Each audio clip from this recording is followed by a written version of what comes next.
मुंबई महानगरपालिकेच्या निवडणुकीच्या निमित्ताने मी सध्या सर्वांनाच परिचित असणारा धारावी या एरियामध्ये आहे व आपल्यासोबत धारावी जिल्हा अध्यक्ष MIM पक्षाचे सय्यद भाई आपल्यासोबत आहे.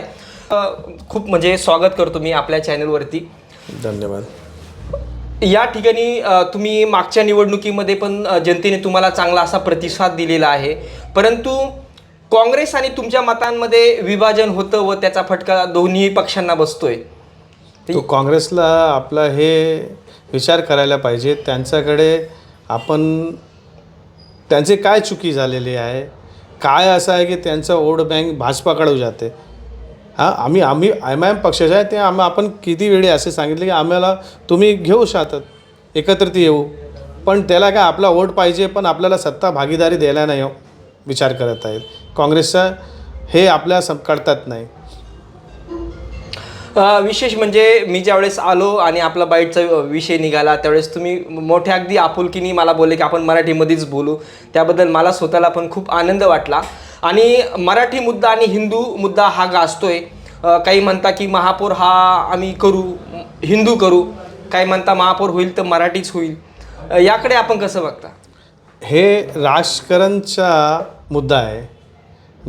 ज्यांना राजकारण करायला पाहिजे हवं आहे की आपल्याला राजकारण करायला, ते आपलं विभाजन करतात, आपला लँग्वेजच्या विभाजन करते की जे हिंदू आहे ते हिंदू असू द्या, UPचे असू द्या हिंदू, बंगालचा हिंदू असू द्या, त्याला पण मराठी इकडे बोलायला पाहिजे. हे काय त्यांचं ते म्हण आहे. आम्ही पण म्हणतो की हां, तुम्ही जेव्हा स्टेटमध्ये राहतात तेव्हा स्टेटच्या तुम्हाला भाषा बोलायला पाहिजे आणि शिकवायला पाहिजे. नाही मी पण UPचे आहे, मी मुंबई आलो, इकडेच एज्युकेशन घेतले, शिक्षा माझा मुंबईचा आहे आणि मी मराठी बोलतो. कशाला की आपल्याला खूप छान वाटतं मराठी. माझा एवढे मित्र आहे, माझे मित्र आहे, काय मित्र आहे असं आहे, मी त्यांना हेच बोलतो, यार जेव्हा तुम्ही भेटते ना मला ती मराठीमध्ये बोला, मला खूप आनंद वाटतं मराठी बोलायला.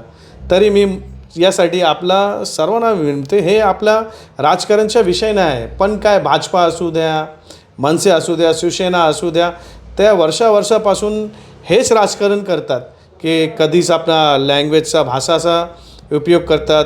कधी UPवाला म्हणतात, कधी बिहारीला म्हणतात, कधी साऊथ इंडियनला म्हणतात. ते यांचा वर्षापासून हेच आहे आपला की आपला लोकांना त्याच्यामध्ये वाटाव आणि आपण वोट घेऊ, आपण राजकारण करा. MIM आपली जे पक्ष जे आहे आता मुंबई महानगरपालिकेमध्ये साधारण कोणत्या ठिकाणी जागा लढवणार आहे? मी जिल्हा अध्यक्ष, किती निश्चित जागा? मी जिल्हा अध्यक्ष आहे, त्यामुळे मी आपला माझ्या मुंबई सदरला हे सांगितलं आहे की आपण जिल्ह्यामध्ये ॲटलिस्ट 16 ते 17 सीटवर निवडूया, जे आपल्या मुस्लिम आणि दलित पॉप्युलेशनचे पॉकेट आहे, जेव्हा आपण निवडून येऊ शकतात, विजय होऊ शकतात, ते आपला लिस्ट मी माझ्या जिल्हा अध्यक्ष असू मी माझ्या प्रदेश अध्यक्षला दिले आणि आता ते निर्णय घेणार काय करायचं आहे की आमच्या पक्षाचा निर्णय आमच्या प्रदेश अध्यक्ष वारिस पठाण साहेब आणि आपला इम्तियाज जलील साहेब हे घेणार. आणि आमचे जे मुंबईचे ऑब्झर्वर आहे, आपला हैदराबादचा MLA आहे, आपल्या मुंबईचे ऑब्झर्वर आहे अहमद बिन बनाला, ते घेणार. आम्ही काय छोटे माणसं आहे, आम्हाला काय फक्त विचारलं, आम्ही संघटन मोठे करतो आणि संघटनसाठी काम करतो. साहेब काय विजन काय असणार तुमचं? आमचे विजन हे आहे की आपल्या डेव्हलपमेंट झाले पाहिजे आणि डेव्हलपमेंट पक्षाचा नाही, लोकांचे झाले पाहिजे.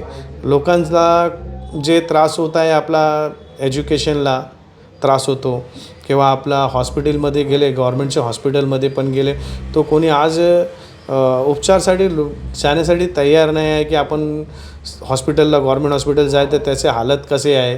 ते आपला हेच विजन आहे की आपला हालत कशी आहे, गव्हर्मेंट हॉस्पिटलची हालत कशी आहे बघून घ्या. एक बेडवर 2-2, 3-3 माणूस पडलेले आहे साहेब. खूप लाईन वाटत आहे, त्यामुळे आपल्याला खूप त्रास होतात. जेव्हा आपण बघतात की लोकांना साईन हॉस्पिटलमध्ये जेव्हा आपण जातात आणि लोकांची खूप कंप्लेंट माझ्याकडे येते की साहेब ते आपण जाऊ MRIसाठी, CT स्कॅनसाठी खूप लांब डेट मिळते, तो लोक काय होत आहेत ते प्रायव्हेटमध्ये जातात साहेब. तो त्यासाठी आपण काय केलेलं आहे की आपण निवडमध्ये येणार, आपण बघू काय सिस्टम कुठे हे चुकी आहे सिस्टमची, ते आपण प्रॉपर करू.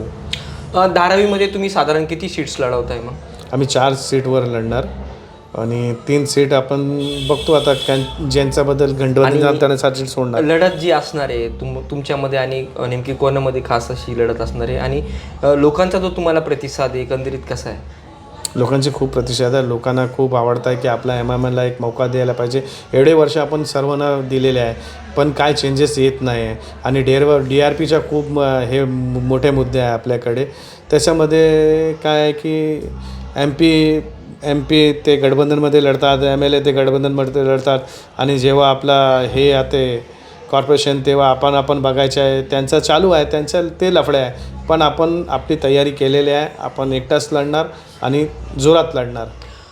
एक विशेष मुंबईकरांच्या दृष्टीने एक महत्त्वाचा कारण की झोपडपट्टीचा जर एरिया म्हटला तर मुंबई म्हणजे झोपडपट्टी असं गणित आहे. भरपूर मोठ्या प्रमाणात त्या ठिकाणी झोपडपट्टी आहे व बऱ्याच ठिकाणी झोपडपट्टी उद्ध्वस्त करून जे टॉवर उभे राहतात त्यात समजा 100% जर नागरिक असतील त्यापैकी 40% नागरिकांना घरं मिळत नाही असं माझ्या ऐकण्यात आलं आहे. ते बोलतात की कागद आणा वगैरे वगैरे.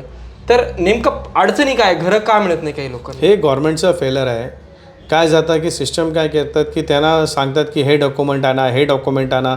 काय होतात ते काय जणीकडे काय होतात की डॉक्युमेंट कोणाकडे इलेक्ट्रिसिटीचं बिल आहे, कोणाकडे वोटर IDचं बिल हे आहे पण काय होतं त्यांना पहिला ते अपात्र करतात. नंतर काय होतात अपात्र झाल्यानंतर ते आपल्या ऑफिसमध्ये जातात, BMC असू द्या, SRA असू द्या, कुठेतरी जेव्हा चीप प्रॉपर्टी असतील मुंबईची ते त्यांच्याकडे झाल्यानंतर काय होतात ते त्यांना पेपर दाखवतात. नंतर काय होतात ते काय असं 3-4 महिन्यानंतर काय होतात की आपला जे 40% अपात्र होते आणि अगर 60% पात्र होते तो नंतर आपण महिन्यानंतर बघून येतो ते सर्व पात्र होते. कसा? ते सिस्टमचं फेलर आहे. सर्व एजंटचं हे आहे. सर्व हे आपला काय म्हणतात की आपला हे त्यांचा एजंट आणि काय होतात की त्यांना धंदे चालतात सर्व लोकांनी. तो आपल्याला हेच होते सरकारला माझा हे म्हणणे आहे की आपण स्ट्रक्चर पात्र करू. स्ट्रक्चर असू ना त्या स्ट्रक्चर बघू कुठल्या वर्षाचे आहे त्यांना पात्र करू. 2011 पूर्वी ते झोपडे असेल त्याला पात्र करून द्यायला पाहिजे. काय आहे स्ट्रक्चर प्रोटेक्शन ॲक्ट त्याला आणायचं हे विधानसभामध्ये आपला हे आहे. आपण जेव्हा BMCमध्ये जातात आपण त्यांना विचारणार. आता भाजपने जो विकास केलेला आहे 2014 साली भाजप सत्तेमध्ये आलं. पुणे मेट्रो झालं, नागपूरचा सुद्धा खूप मेट्रोचं जाळं चांगलं झालं. विकास ते डिजिटल स्मार्ट सिटी म्हटले होते. स्मार्ट सिटीच्या बाबतीत तुमचं काय दृष्टिकोन कसा आहे? मुंबईच्या बाबतीत काय परिस्थिती? मला भाजपाचे काय विकास दिसत नाही साहेब. फक्त एक विकास दिसत आहे. भाजपाचे खूप विकास झालेले आहे. त्यांच्या लोकांचा विकास झालेले आहे, त्यांच्या नेत्यांचा विकास झालेला आहे. जे काय करत आहे भाजपा, जे काम होते 2014च्या पूर्वी त्याचं फक्त आता ते रिबीन काढण्याचं काम करतात. असं त्याने काय केलेच नाही की न्यू विजन एज्युकेशनसाठी काय केलेच नाही. ते आपलं बघू काय केवढे म्युन्सिपल स्कूल बंद झालेले आहे त्यांच्यावर त्यांच्या लक्ष येत नाही. कशासाठी ते म्युन्सिपल स्कूल बंद होतात? ते काय म्हणतात की आपला हे स्ट्रक्चर डॅमेज झालेलं आहे त्यामध्ये आता पडणार पडणार तर तुम्ही नवीन बांधून घ्या ना.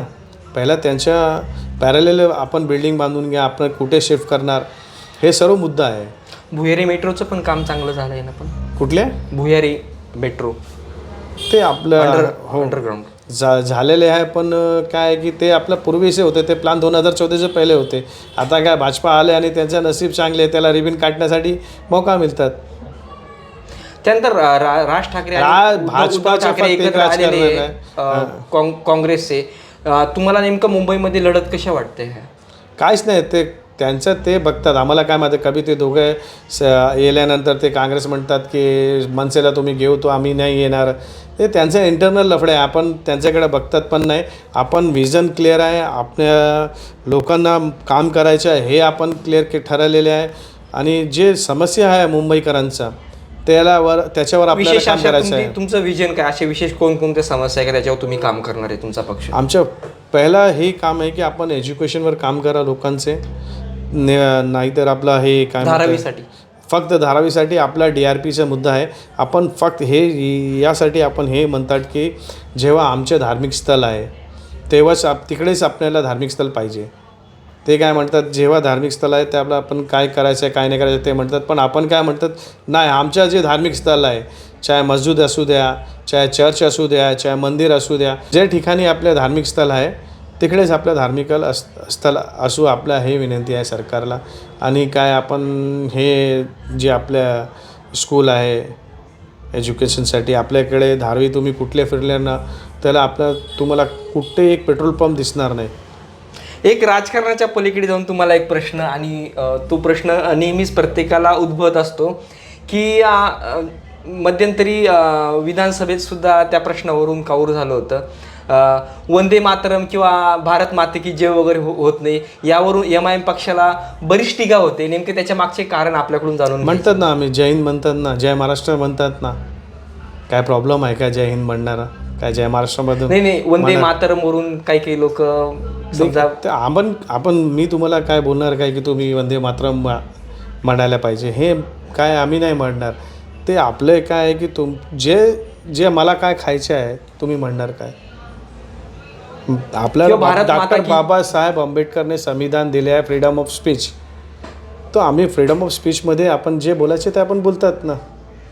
आपण कोणाला काय बोलायचं आहे हे आम्ही नाही ठरणार. आमच्या संविधान जे बोलायचं आहे ठरणार, आम्ही तेच बोलणार. तर जय हिंद बोलायचं काय प्रॉब्लेम आहे काय? जय महाराष्ट्र जय हिंद बोलता की पण काय प्रॉब्लेम? भारत माता की जय बोलत नाही किंवा वंदे मातरम वरून भारतची जय म्हणतात. प्रत्येकाचा एक वैयक्तिक आपला ते काय असा विषय नाही. हे काय राजकारणचा प्रश्न आहे आणि राजकारणमध्ये हे काय यांच्या बोलायचं आहे ते बोलतात. आमच्या मन क्लिअर आहे की आमच्या विषय हे नाही की कोण काय बोलणार की काय बोलणार, काय खाणार, हे म्हणे नाही. लोकांना आपण बघू घ्या, मी स्वतः बघितलेलं आहे काय माझा सोसायटीमध्ये आणि पर्च अदर सोसायटीमध्ये जे वॉचमॅन काम करायचं तुम्ही बघून घ्या त्यांची हालत. ते पाणीमध्ये ते रोटी भिगून खातात. हे विषय होले पाहिजे. हा विषय नाही इम्पॉर्टंट आहे की कोण काय म्हणणार, कोणाची जय करणार. आज आपला देशला आझाद झाून किती वर्ष झाले, पण परिस्थिती काय आहे? आपल्या सर्वांना हिंदू मुस्लिम याच्यावर बाहेर यायला पाहिजे. मग काही OVC साहेबांच्या मुंबईमध्ये किंवा महाराष्ट्रामध्ये आता महानगरपालिकेला सभा वगैरे होणार. ते 3 तारखेच्या आणि 15 तारखे तर ते साहेब महाराष्ट्रामध्येच राहणार असं मला माहिती मिळाली आहे. आता बघून घ्या. माझा मोठे प्रश्न काय आहे की आपल्या हे जे धारावीचा DRP आहे ना त्याच्यावर आपलं काम करावे लागतील. त्याच्यावर माझं लक्ष मोठं आहे. तुम्ही वेळ दिला त्याच्याबद्दल तुमचा मी खूप धन्यवाद. धन्यवाद साहेब, तुमच्या पण धन्यवाद.